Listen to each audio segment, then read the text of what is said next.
2600 की मौत हो गई है, ये आपको पूरा आंकड़ा बता रहे हैं। 27 विमान भी क्षतिग्रस्त हुए हैं, उनको भी नुकसान पहुंचा है, जिसमें 26 हेलीकॉप्टर भी शामिल है। ऐसा नहीं है कि सिर्फ यूक्रेन जो है उसी पर ही हमले हो रहे हैं तो उसी को नुकसान हो रहा है, बल्कि रूस को भी इसकी भरपाई करनी पड़ रही है। 706 हथियारबंद लड़ाकू विमान और 49 तोपें भी इस नुकसान में शामिल हैं।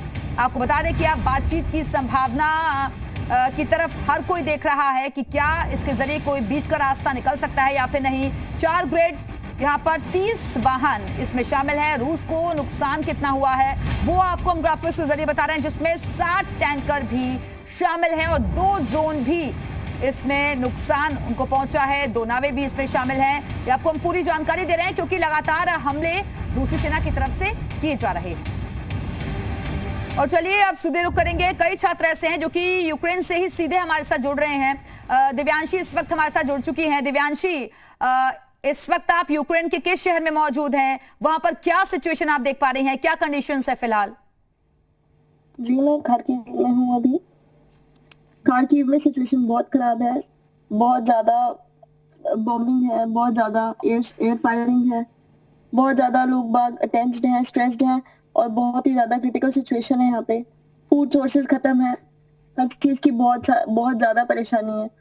बस मैं बिहाफ ऑफ ऑल स्टूडेंट्स यही बोलना चाहूंगी कि हमें जल्दी से जल्दी इवैक्यूएट करो क्योंकि ईस्टर्न साइड में है हम लोग और वेस्टर्न साइड से इवैक्यूएशन का प्रोसेस बहुत ही गलत है मेरे हिसाब से, कि हमें जाने में बहुत ज्यादा टाइम लग जाएगा वहां पर और बहुत ही ज्यादा दूर है हमसे। क्या कोई एम्बेसी की तरफ से अभी तक आप लोगों तक कोई मैसेज कन्वे किया गया है, कोई इंफॉर्मेशन पहुंची है कि कब तक आप लोगों की वापसी होगी? ईस्टर्न साइड वालों के लिए अभी तक कोई एडवाइजरी नहीं आई है, लेकिन इन्होंने बोला है कि जो जाना चाहते हैं वो बच्चे जा सकते हैं ट्रैवल करके, और जो बच्चे गए भी हैं वो लोग वहाँ पे स्टक हो गए हैं बॉर्डर्स पे। अब वो वहाँ पे बच्चे बेचारे बैठे हुए हैं। हमारे साथ के कई सारे हमारे साथी हैं उधर फंसे हुए, जो कि आगे बॉर्डर्स क्रॉस नहीं कर पा रहे हैं। बिल्कुल, और दिव्यांशी आप बने रहिएगा। ऋत्विक भी हमारे से जुड़ गए हैं जो कि यूक्रेन में ही इस वक्त मौजूद हैं। आप बताइए ऋत्विक, कहां पर, किस शहर में आप इस वक्त हैं और वहां क्या कंडीशंस देख पा रहे हैं?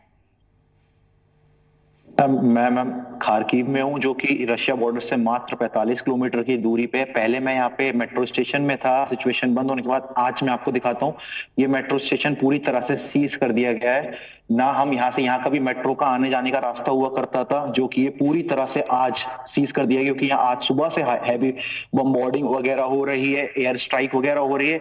दोनों तरफ से आना जाना सब पूरी तरह से बंद है। अंदर सब भरे इंडियंस, करीब मेरे साथ यहाँ बंकर में जितने हैं वो 200-250 इंडियंस हैं। उनके अलावा प्रॉपर यूक्रेनियंस हो गए, अरेबिक्स हो गए, सब यहाँ पे स्टक हैं सुबह से। और हमारे पास अभी फूड सप्लाई का भी कुछ नहीं है और आने वाले 48 घंटे के लिए यहाँ पे कर्फ्यू लगा दिया गया है, जहां से हम ना कि बाहर जा सकते हैं ना बाहर आ सकते हैं। और हमारे पास ना खाने के लिए, अभी हम लोग सुबह वगैरह मार्केट गए थे, जब हमें बोला गया था कि आप बाहर से सामान ले, तो मार्केट जाते वक्त अचानक से सायरन बजता है, सब लोग वापस बंकर की तरफ भागते हैं।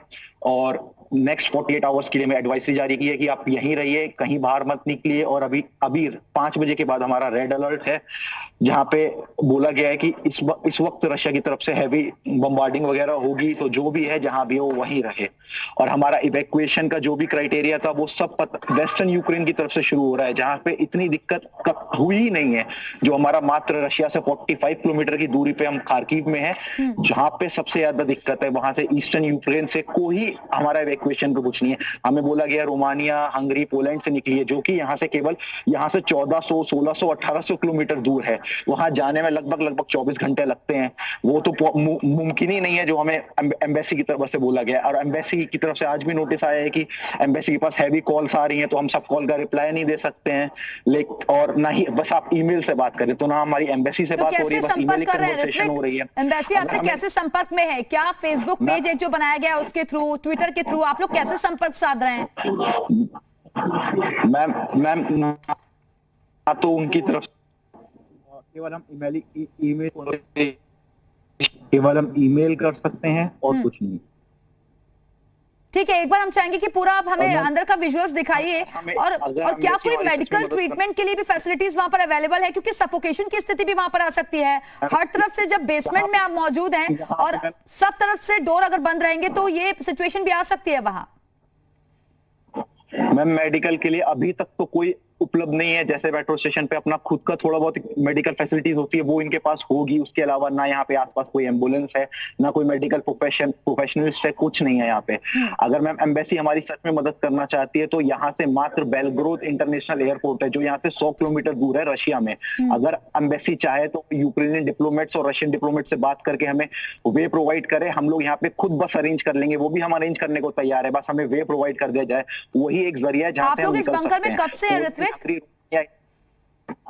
मैम मुझे पिछले 4 दिन हो गए हैं, 3 रातें मैंने इसी बंकर में निकाली हैं और आज चौथी रात है, जो कि आज बोला जा रहा है बहुत ज्यादा हैवी बम्बार्डिंग हो रही है।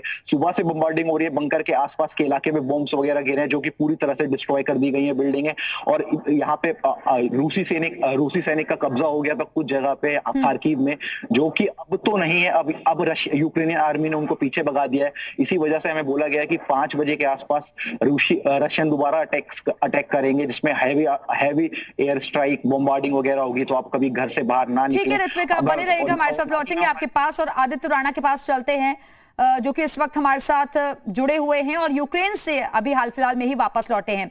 आदित्य, आप खुशनसीब हैं जो कि आपकी वतन वापसी हो गई, और अभी कई स्टूडेंट्स को आपने सुना भी होगा कितनी पैनिक सिचुएशन है वहां पर, गंभीर स्थिति है।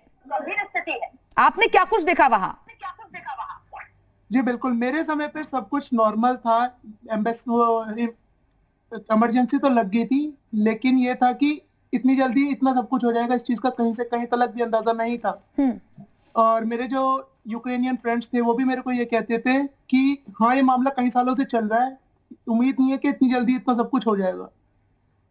मेरे घर वाले मेरे को जोर दे रहे थे, मीडिया में न्यूज देख देख के कि भाई घर आ जाओ। मैं कहीं ना कहीं सोचता था कि नहीं कुछ होने वाला, पर मैं एट लास्ट में किस्मत वाला मानूंगा अपने आप को कि मेरी फ्लाइट वहां से रवाना हुई और 2 घंटे बाद एयरपोर्ट पर कब्जा हो गया।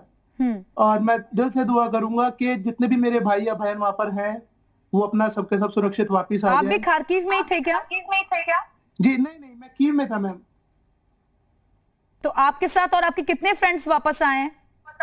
जी मेरे साथ के करीब 7 लड़के वापस आए हैं और 7 से 8 लड़के जो है वो हंगरी फिलहाल स्टे किया हुआ है उन्होंने, इस टाइम कैंप में है वो।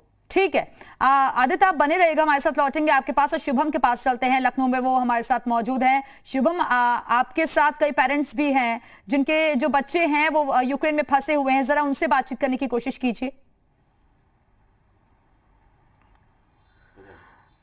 जी देखिए, बिल्कुल ऋषिका घोष की मदर है हमारे साथ। ऋषिका अभी फिलहाल रोमानिया बॉर्डर पर हैं और उस तरफ क्रॉस करने का इंतजार कर रहे हैं, क्योंकि बॉर्डर कुछ ही मिनट्स के लिए खोला जा रहा है। तो ऐसे में फिलहाल अभी ऋषिका बॉर्डर पे अपने कुछ स्टूडेंट अपने साथियों के साथ इंतजार कर रहे हैं, क्योंकि आज सुबह वो करीब 5 बजे के आसपास वहां पहुंच गई थी, जिसके बाद अभी तक बॉर्डर नहीं खुल पाया।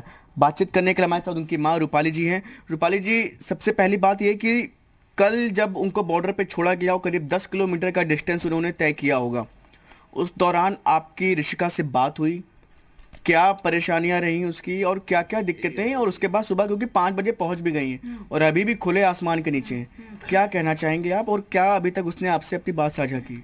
उसने करीब 5:30 बजे हमको फ़ोन किया कि मम्मी अब हम लोग 12 घंटे ट्रैवल करके बस से उतरे हैं और अभी हम लोग को 10 किलोमीटर तक पैदल जाना है।